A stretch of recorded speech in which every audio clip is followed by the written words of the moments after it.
O Senhor esteja convosco. Ele está no meio de nós. Proclamação do Evangelho de Jesus Cristo segundo Mateus. Glória a vós, Senhor.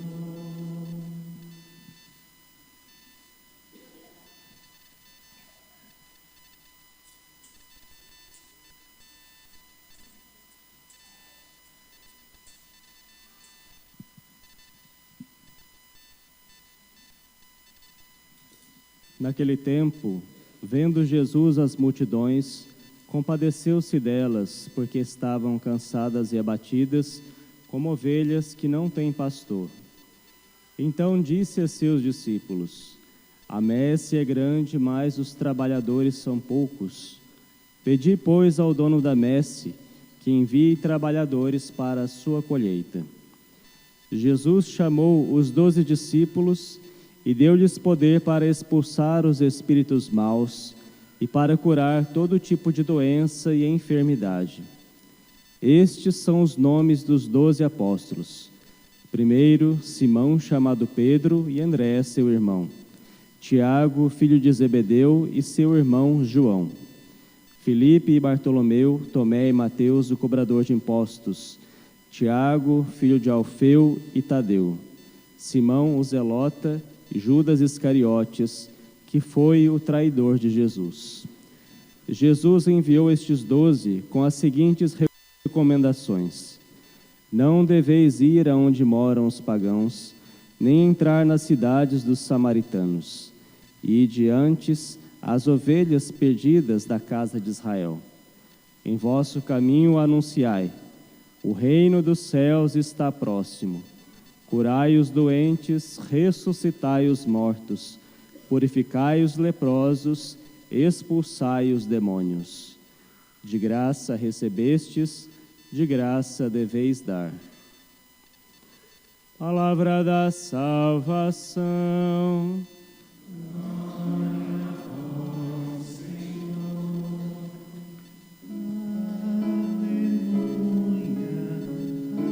Aleluia, aleluia,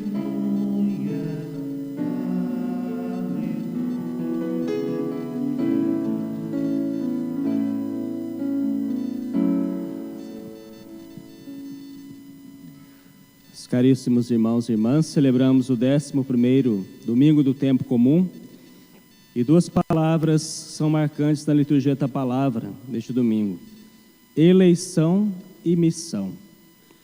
Nós vemos na primeira leitura do livro do Êxodo que Deus chama o povo escolhido e quer fazer desse povo um reino de sacerdotes, enquanto esse povo conserve a aliança.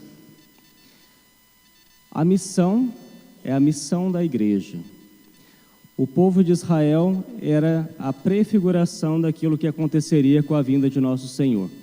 O mistério da igreja, que é um mistério de eleição, ou seja, fomos escolhidos por Deus, e a missão de propagar a boa nova. Jesus, ele instituiu a sua igreja com uma missão muito clara: propagar a salvação, ser o grande instrumento, o sacramento de salvação para toda a humanidade.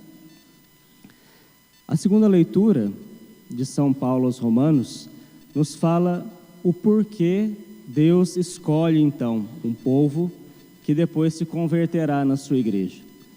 Deus nos escolheu, assim como escolheu o povo de Israel, por um desígnio de puro amor, de pura gratuidade. A eleição divina, ela não é feita conforme os méritos daquele que é eleito, mas conforme o desígnio de Deus. Ele escolhe quem Ele quer.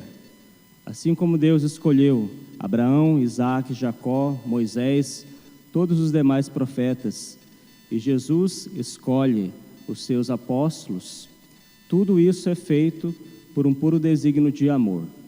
Deus nos ama incondicionalmente. O que vem depois, é claro, é a resposta a essa eleição. É justamente sobre isso que nós podemos refletir muito. Qual é a resposta que se dá ao chamado que Deus faz? Nós vemos que o próprio povo de Israel foi muito inconstante na resposta a esse chamado. Foi justamente por isso que Deus precisou enviar tantas vezes profetas para fazer lembrar o povo qual era o sentido daquela eleição e por que Deus os havia chamado. Deus chamou por amor, mas para dar-lhes alguma coisa. Dar-lhes, em primeiro lugar, lá no Antigo Testamento, a terra prometida. E no Novo Testamento nós temos a Nova Aliança, que essa terra prometida, na verdade, é o reino dos céus. É o próprio Jesus, é o próprio Deus que se dá àqueles a que Ele escolheu. É preciso, então, nós observarmos, sobretudo no Evangelho, essa realidade da eleição que Jesus faz e também qual é propriamente a missão da igreja. Vamos nos deter no Evangelho. Jesus, então, chama os seus apóstolos, os 12 apóstolos. Assim como Deus havia, eleito no Antigo Testamento as 12 tribos de Israel, os 12 filhos de Jacó haviam se convertido nas 12 tribos de Israel, no Novo Testamento, Jesus, então, elege esses 12 apóstolos para ser o novo Israel, a nova igreja. E Jesus escolhe esses apóstolos para propagar a boa nova, como eu já disse, mas com uma indicação muito precisa. Jesus chamou os 12 discípulos e deu-lhes poder para expulsar os espíritos maus e para curar todo tipo de doença e enfermidade. Esse poder que Deus deu aos apóstolos é o poder que a igreja tem. E a missão da igreja está intimamente relacionada com esse poder que Deus deu à sua própria igreja. Deu aos apóstolos e deu a todos aqueles que continuaram o trabalho dos apóstolos, ou seja, toda a sucessão apostólica dos bispos e dos sacerdotes nesses 2000 anos de igreja. Jesus, então, dá um poder específico a eles, um poder de expulsar os demônios, curar todo tipo de doença e enfermidade. O poder que existe na igreja é o poder da graça divina, e nós não podemos nos esquecer jamais disso, porque é um poder que não existe em nenhum outro lugar. É um poder que é exclusivo da igreja. E é claro, é um poder que é silencioso, mas que, desculpem a redundância, é um poder muito poderoso. Porque, de fato, é o poder que vem de Deus mesmo. É o verdadeiro poder. O Papa Bento XVI, quando ele ainda era cardeal Ratzinger, ele fez uma série de entrevistas, e essas entrevistas foram compiladas em alguns livros. E aqui no Brasil foram lançadas essas entrevistas numa coletânea que se chama O Cristianismo na Era Neopagã. E ali o Papa, na época cardeal ainda, dizia que os cristãos precisavam estar conscientes do poder que eles têm. Só na igreja nós temos a possibilidade de ter os nossos pecados perdoados. Só na igreja nós temos a presença real de Deus mesmo nos sacramentos, especialmente da Eucaristia. Só a igreja tem o poder de expulsar os demônios. Só a igreja tem força pelo poder que foi dado por Deus para destruir as obras do maligno neste mundo. Por isso os cristãos precisam se recordar disso. O que faz com que a igreja seja a igreja é a graça de Deus, o poder de Deus que está nela, que está por meio, sobretudo, dos seus ministros ordenados, mas está também em cada um daqueles que são batizados, tornados filhos de Deus. Então essa é a verdadeira missão da igreja.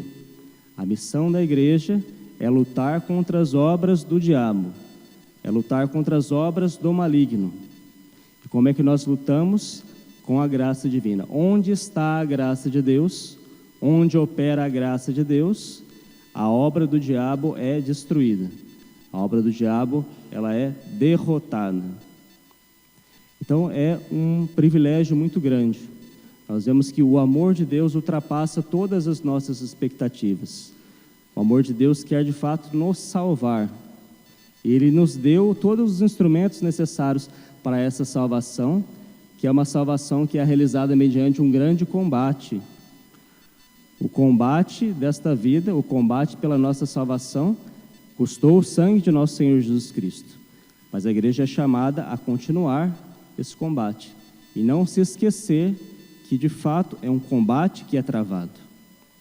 A salvação, ela custa muito, custou a nosso Senhor, E a nossa vida também custa. A nossa conversão diária, tudo aquilo que nós fazemos para nos configurar aos ensinamentos de nosso Senhor. Mas nós precisamos da graça divina. A graça é aquilo que faz com que tudo tenha um sentido, e um sentido pleno em tudo aquilo que existe na nossa fé. A graça já estava operando no Antigo Testamento, de uma maneira diferente, porque nosso Senhor ainda não tinha se encarnado, não tinha instituído a sua igreja. Mas depois da vinda de Jesus, Deus mesmo que habitou nessa terra, depois do poder que Jesus mesmo conferiu aos seus apóstolos, então nós temos a garantia de que a graça está na igreja.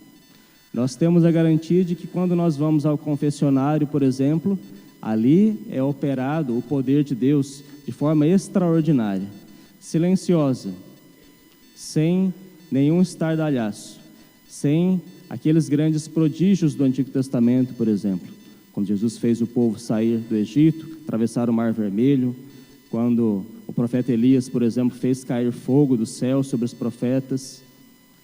Naquele tempo, a graça ainda operava dessa maneira exterior. Em Jesus e na igreja, a graça opera de maneira interior e silenciosa, mas muito mais poderosa.